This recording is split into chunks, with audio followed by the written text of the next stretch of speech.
Assalamualaikum warahmatullahi wabarakatuh. Perkenalkan, saya Asri Rahmadani dengan NIM P101211156.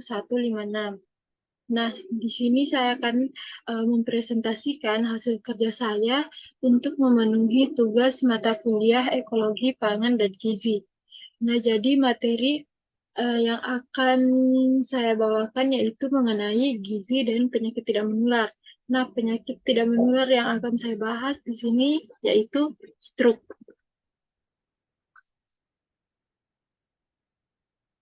Nah, jadi apa itu stroke?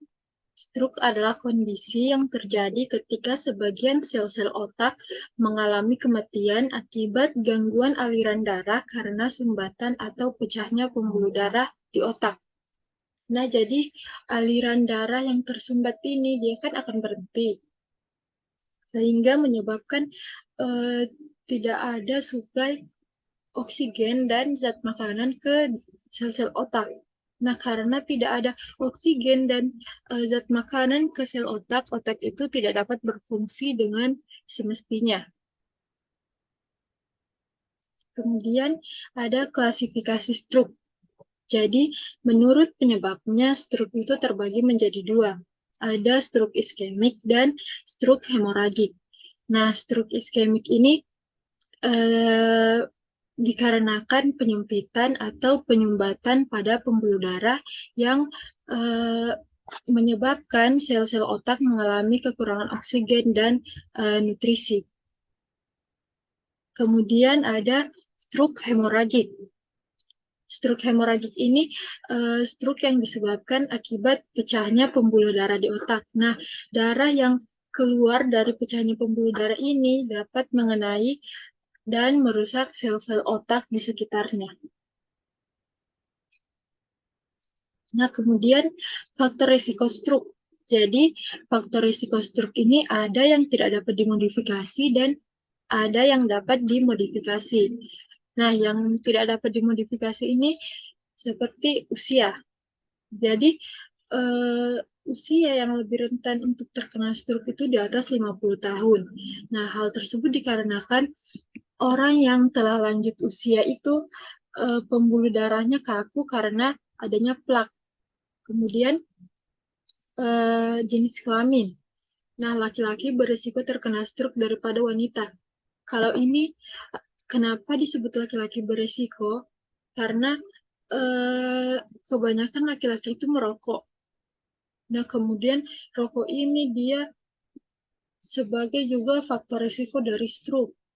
Makanya laki-laki itu lebih berisiko. Kemudian ada genetik atau keturunan. Adanya riwayat stroke pada keluarga. Kemudian faktor risiko yang dapat dimodifikasi. Itu seperti gaya hidup. Jadi gaya hidup tidak sehat itu seperti contohnya merokok, mengonsumsi alkohol, mengonsumsi makanan tinggi lemak dan tinggi kolesterol, kurang aktivitas fisik dan kurang olahraga.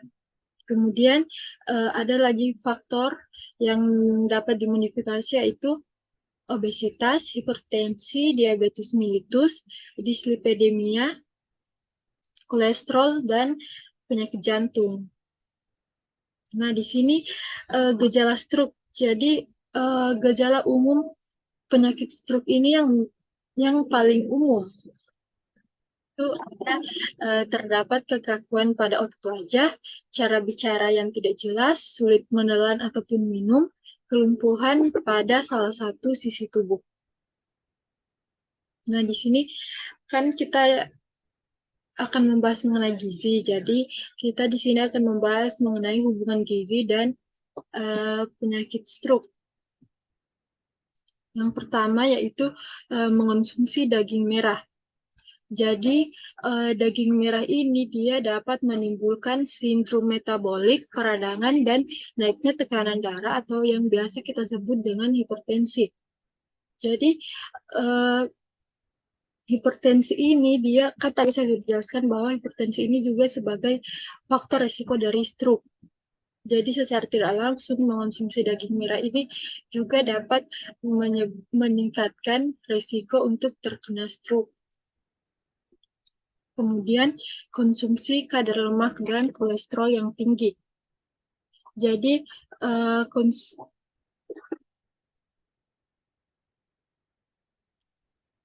konsumsi kadar lemak dan kolesterol yang tinggi ini dapat mengganggu aliran darah ke otak. Nah, kalau aliran darah ke otak itu terganggu, dia itu dapat menghambat suplai oksigen dan nutrisi ke otak. Seperti tadi yang saya jelaskan bahwa kalau aliran darah ke otak itu terganggu, itu termasuk ke dalam stroke iskemik. Kemudian di sini ada jarang mengonsumsi buah dan sayur. Jadi buah dan sayur ini sangat baik untuk tubuh karena banyak mengandung vitamin, mineral, dan serat, yang mana semua vitamin, mineral, dan serat ini dapat mencegah resiko terjadinya stroke. Nah, kemudian yang terakhir, porsi makanan.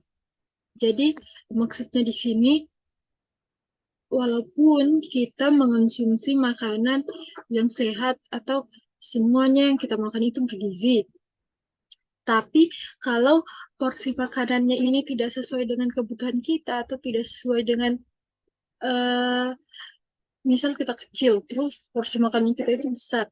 Nah, itu akan menyebabkan terjadinya obesitas. Nah, itu juga obesitas ini tidak bagus ya, karena obesitas ini dia dapat menyebabkan berbagai penyakit.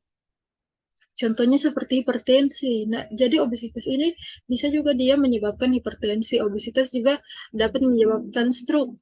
Nah, hipertensi ini juga dia sebagai faktor risiko dari stroke. Makanya penyakit tidak menular itu biasa disebut dengan penyakit multikausal karena penyebabnya itu bukan hanya dari satu faktor, melainkan banyak sekali faktor penyebab dari penyakit tidak menular ini.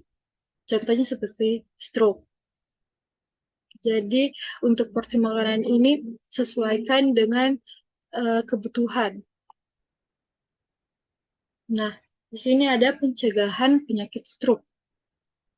Pencegahan penyakit stroke ini ada 4. Yang pertama yaitu pencegahan primordial.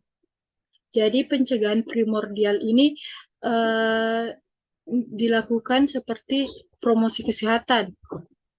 Ini contohnya seperti penyuluhan, berkampanye, atau menyebarkan poster-poster, seperti itu.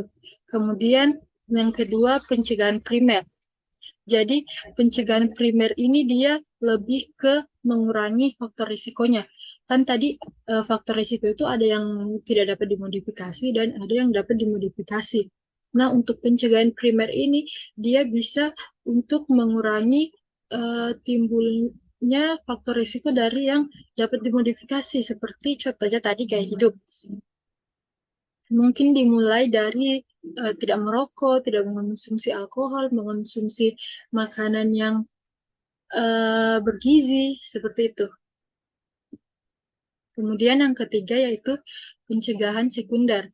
Jadi pencegahan sekunder ini ditujukan bagi yang pernah menderita stroke, karena pencegahan sekunder ini lebih ke pengobatannya untuk mencegah tidak terjadinya yang kronis seperti itu.